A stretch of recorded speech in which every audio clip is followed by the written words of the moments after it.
Skating made easy.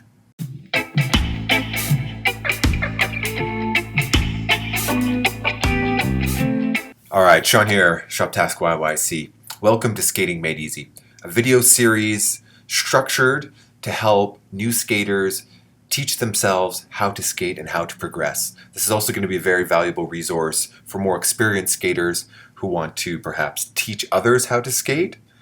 Watching my videos will give you the skills and the breakdowns necessary so that you can teach your son how to skate, your girlfriend, a friend, whoever it is.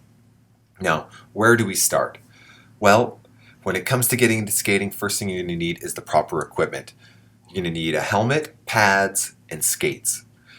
Let's start with the pads. Pads are important because it gives you a safe place to fall. The best inline skaters in the world are masters at saving themselves from an awkward fall. They manage to magically get their feet underneath them, this sort of thing. That will come with time. When you're first learning, you need to be able to fall in a safe way, and using your pads will provide you that option. Now, not all pads are equal. Let me show you a couple things that are key to a good pad. This is a Seba knee pad here. This would be my number one choice. The reason I like this pad is it has a curved cap, right? There is a proper shape to the cap here. The padding is nice and thick, and the straps themselves are quite thick.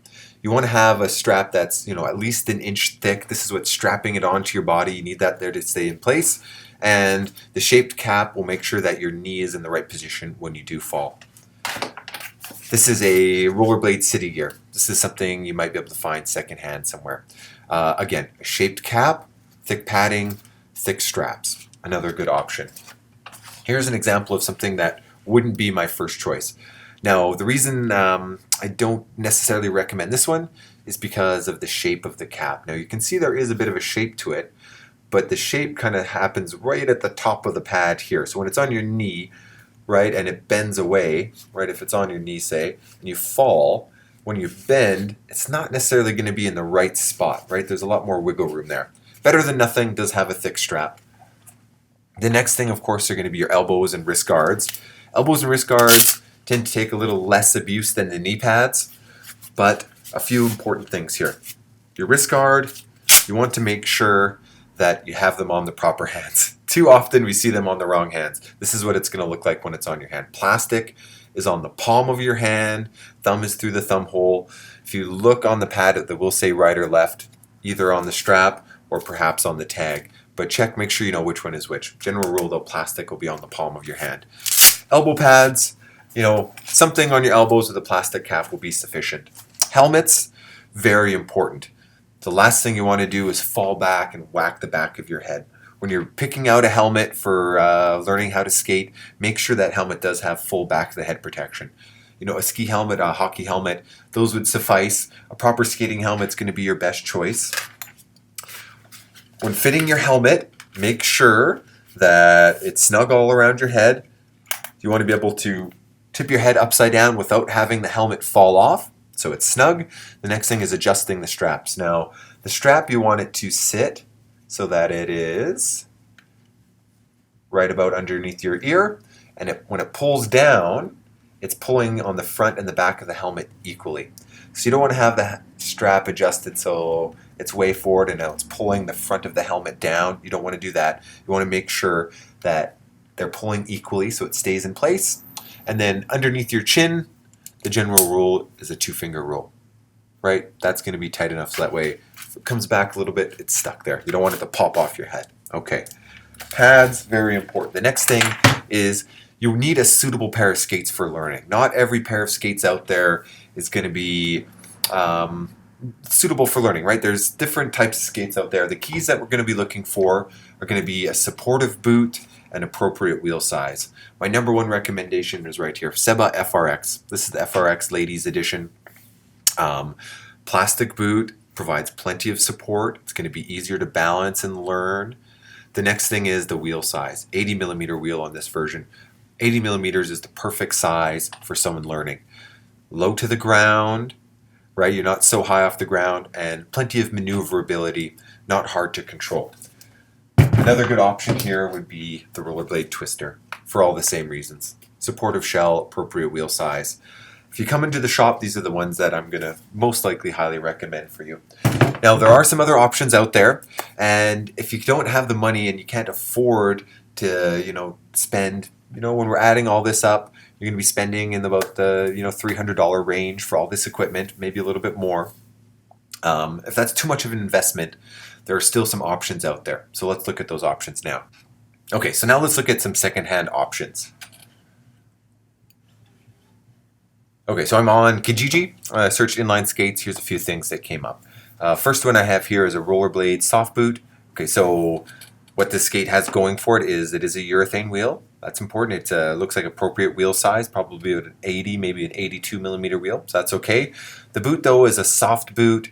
These boots do lack support. If you weigh over 150 pounds, I would definitely stay away from this one. Okay, so here's an older Technica model. Technica is the parent company to Rollerblade now, so we can trust that it's good quality there. Nothing wrong with that. This type of boot, not overly supportive, but these ones is going to have more support than that previous one. So if it was between these two, I would choose this one for the extra support. I can see that the plastic along here is going to support my foot. The wheel looks like about a 76 millimeter wheel. That's going to be good for learning on. Okay, this is more like it. So here's an old school pair of Technicas. This has that plastic boot, which is going to offer plenty of support. 3 buckle closure system, right? Not that's cool. 76 millimeter wheel, good. Okay, this is going to be a good option for us. K2 Athena. All right, unsure a little bit about the wheel size. Again, this is a soft boot. You need to be careful. Under 150 pounds, it would be okay. I can't tell from here, but I think that's a 90 millimeter wheel. If this wheel does turn out to be 90 millimeters, it's a no-go for a beginner skater. Go for the option, 80 millimeter wheel, something smaller like this. Okay, too big of wheels. Let's move on. Okay, so here's another K2 soft boot. Now this one is, this is a men's size 12. Okay, so if you wear a size 12 shoe, likely you weigh over 150 pounds, this boot is not going to be supportive. So that one's not going to work. All right, so here we go. Plastic boot. They look a little beat up, but that could be okay. But when we look closer, this wheel, this looks like a plastic wheel to me. You definitely do not want a plastic wheel. When you're checking out the skates, use your nail to kind of dig in a little bit. You want to feel some give, like it's made of rubber almost. If you can bounce the skates off the ground and feel a bit of a rebound, that's a good sign. Also kind of scrape your nail along the wheel, and you don't want any of the pieces to be like chunking out. That would be terrible. So this one, the wheels, plastic, it's not going to work. Aha, now we're talking. This here is a Rollerblade Lightning. So this is a very old pair of skates, but look, a good solid plastic boot, similar to the ones I have behind me here. That's great. The wheel size, this is going to be a bit small. I'm thinking that's a 72 millimeter wheel, which is smaller given today's standards, but for somebody who's learning, this is going to be perfect. This would actually be my #1 choice of everything we saw here. And yeah, it comes with a set of pads as well. You got knee pads. Your knee's going to sit nicely inside that cap, elbows, wrist guards.